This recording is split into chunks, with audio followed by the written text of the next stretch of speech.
আসসালামু আলাইকুম, সবাইকে স্বাগতম। প্রিয় শিক্ষার্থী বন্ধুরা, আইসিটি বিষয়ের 5E 16 ভিত্তিক হেক্সাডেসিমেল সংখ্যা, এই হেক্সাডেসিমেল সংখ্যাটি দুইয়ের পরিপূরক মান কীভাবে গঠন করা যায় সেটা আমি সহজভাবে আলোচনা করার চেষ্টা করব।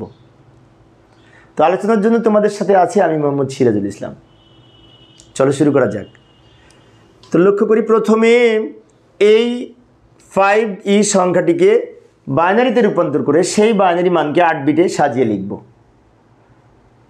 এখন 5E এর বাইনারি মান কীভাবে বের করব, তাই না?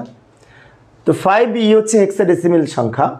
হেক্সাডেসিমেল সংখ্যা হতে বাইনারি করার জন্য প্রতিটি হেক্সাডেসিমেল সংখ্যার সমতুল্য 4 বিট করে বাইনারি মান লিখব, 4 বিট করে। এখন 4 বিট বাইনারি মানের রূপান্তরের জন্য আমরা একটা কোডের হেল্প নিতে পারি। এই যে এই কোডের হেল্প নিতে পারি, 8421, 1 1 এর দ্বিগুণ 2, 2 এর দ্বিগুণ 4, 4 এর দ্বিগুণ 8। এই 8421 কোড ধরে খুব সহজেই 4 বিট বাইনারি মান বের করা যায় হেক্সাডেসিমেল সংখ্যা প্রত্যেকটার। যেমন আমি যদি এই কোড ধরে ই এর মান বের করতে চাই, এখন ই এর দশমিক মান কিন্তু 14। ই হচ্ছে হেক্সাডেসিমেল ভ্যালু, ই এর ডেসিমেল বা দশমিক সংখ্যা হচ্ছে 14। তাহলে আমরা দেখব এখানে কোনটা কোনটা যোগ করে 14 হচ্ছে। 8 আর 4 12 আর 2 14, প্রথম তিনটা যোগ করে 14 হচ্ছে। প্রথম তিনটা যোগ করে যেহেতু 14, তা প্রথম তিনটা 1 হবে। আর 1 যোগ করার দরকার নেই, 1 এর পরিবর্তে 0 হবে। তাহলে আমরা কি করব, 1 এর পরিবর্তে 0 লিখব, আর যে তিনটা যোগ করে 14 হচ্ছে তার মানে 1 হবে। এই তিনটা যোগ করে 14, সেজন্য তিনটা 1 হয়েছে। এবার 5 এর মান লিখব, তাই না? এখন 5 কিন্তু এই যে মাঝখানে দুইটা এই 4 আর 1 যোগ করে 5, 4 আর 1 যোগ করে যেহেতু 5, তো 4 যেখানে আছে সেখানে 1 হবে, আর 1 যেখানে আছে সেখানে 1 হবে, বাকিগুলো 0 হবে। তাহলে এইভাবে আমরা 0, এই যে 1 যেখানে আছে সেখানে 1, এইখানে 0, 4 যেখানে আছে সেখানে 1, 8 যেখানে আছে সেখানে 0। অর্থাৎ 5 এর মান হবে 4 আর 1 যোগ করে 5। তা 4 যেখানে ছিল সেখানে 1, আর 1 যেখানে ছিল সেখানে 1। আর 8 এর পরিবর্তে 0 লিখেছি, 2 এর পরিবর্তেও 0 লিখেছি, কারণ এই দুটো যোগ করার দরকার নেই। তো এটাই হচ্ছে 8 বিট প্রকৃত মান, এবং এই 8 বিট প্রকৃত মানকে বলা হয় 8 বিট রেজিস্টারে সাজিয়ে লেখা। এই 8 বিট রেজিস্টার সম্পর্কে আর একটা কথা বলি।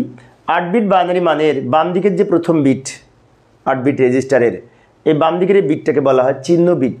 চিহ্ন বিট বা ইংরেজিতে সাইন্ড বিট। চিহ্ন বিট হচ্ছে প্লাস মাইনাস নির্ধারণকারী বিট। চিহ্ন বিট দেখে আমরা বুঝতে পারবো এই সংখ্যাটা প্লাস সংখ্যা না মাইনাস সংখ্যা। কিভাবে? চিহ্ন বিট যদি 0 হয় তাহলে সংখ্যাটি পজিটিভ সংখ্যা হয়। তো চিহ্ন বিট যেহেতু 0, তাই এটি প্লাস 5E বলতে পারি এই চিহ্ন বিট দেখে। আর চিহ্ন বিট যদি 1 হয় তাহলে সেটি নেগেটিভ হয়। এখন 1 হবে, কিছুক্ষণ পরে আমি দেখাবো কিভাবে 1 হয়।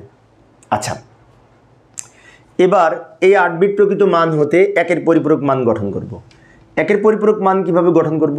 জাস্ট এই 8 বিট রেজিস্টারে যে বিটগুলো রয়েছে, বিট মানে বাইনারি ডিজিট, এটা তোমরা জানি, এগুলোকে উল্টিয়ে লিখব। যেমন উপরে যদি 0 থাকে, 0 এর পরিবর্তে 1 লিখব, 1 এর পরিবর্তে সব 0 লিখব, 0 এর পরিবর্তে 1 লিখব, 1 এর পরিবর্তে 0 লিখব, 0 এর পরিবর্তে 1 লিখব। অর্থাৎ উপরে 0 থাকলে নিচে 1, উপরে 1 থাকলে 0 লিখে যে মান পাবো, এটাই হচ্ছে এই 1 এর পরিপূরক মান।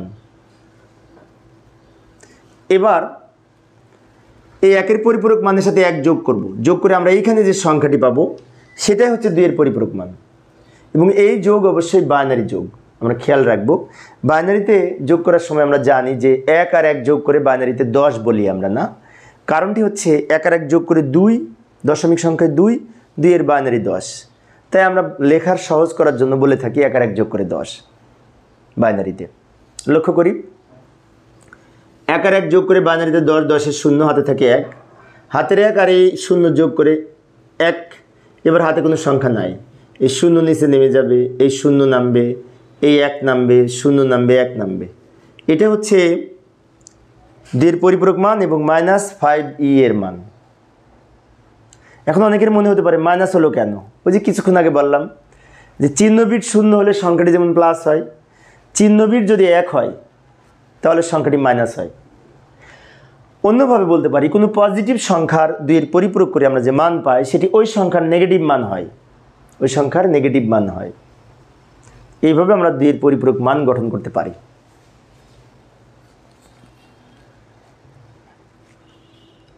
তো প্রিয় শিক্ষার্থী বন্ধুরা, এই ছিল আমার আজকের আলোচনার বিষয়।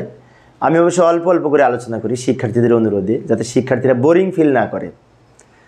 তো পরবর্তীতে আমার এই অঙ্কটি যদি তোমরা বুঝে থাকো, তো আমি একটি অঙ্ক তোমাদের সামনে উপস্থাপন করছি বাড়ির কাজ হিসেবে।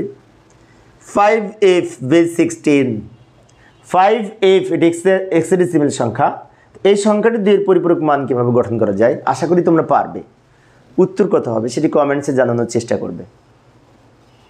আর তোমরা যদি না পারো আমি পরে ক্লাসে করে দেবো, সমস্যা নেই। পরিশেষে সবাই ভালো থাকবে এবং সুস্থ থাকবে, এই কামনায় খোদা হাফেজ।